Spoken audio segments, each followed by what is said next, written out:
తమిళ star hero సూర్య నటిస్తున్న pan India movie Kanguva. భారీ budget తో తీస్తున్న ఈ మూవీని అక్టోబర్ 10న దసరా కానుకగా రిలీజ్ చేయనున్నారు. అంటే థియేటర్స్ లో రావడానికి దాదాపు 2 నెలల టైం ఉంది. కానీ అప్పుడే ట్రైలర్ ని రిలీజ్ చేసేశారు. డైరెక్టర్ శివ తెరకెక్కిస్తున్న పీరియాడికల్ యాక్షన్ ఫిల్మ్ ఇది. పాన్ ఇండియా రేంజ్ లో దాదాపు 350 కోట్లతో తెరకెక్కించినట్లు తెలుస్తోంది. Studio Green, UV Creations banner లో నిర్మాత జ్ఞాన్వేల్ రాజా, వంశీ ప్రమోద్లు ఈ సినిమాను నిర్మిస్తున్నారు. కంగువాపై ఇటు ప్రేక్షకుల్లో అటు సినిమా విశ్లేషకుల్లో భారీ అంచనాలు నెలకొన్నాయి. పైగా సూర్య ఇందులో 6 విభిన్నమైన గెటప్స్ లో కనిపిస్తున్నాడని టాక్ ఉంది. ఇప్పటికే విడుదలైన పోస్టర్స్, టీజర్స్, ఫైర్ సాంగ్ ప్రేక్షకుల్ని విపరీతంగా ఆకట్టుకున్నాయి. దీంతో సినిమాపై భారీ హైప్ వచ్చింది.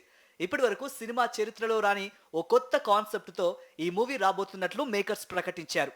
ఇక 2 నెలల ముందే ట్రైలర్ ను రిలీజ్ చేసి కొత్త సాంప్రదాయానికి శ్రీకారం చుట్టి అందరినీ షాక్ కి గురి చేశారు. ముందు నుంచి అనుకున్నట్టుగానే ఈ సినిమా విజువల్ వండర్ గా ప్రేక్షకులకు ఐ ఫీస్ట్ ఇవ్వబోతున్నట్లు ట్రైలర్ చూస్తేనే తెలుస్తుంది.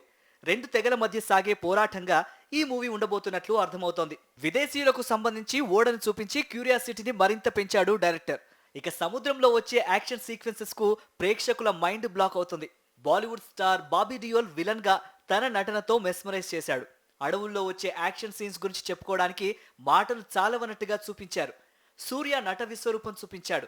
తను కనిపించే ప్రతి సీన్ కు థియేటర్లు దద్దరిల్లాల్సిందే.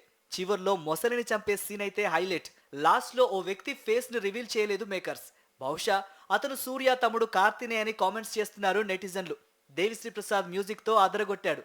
మొత్తానికి సూర్య కంగువా ట్రైలర్ విజువల్ వండర్ గా ప్రేక్షకులను ఓ కొత్త లోకంలోకి తీసుకువెళ్లడం ఖాయం.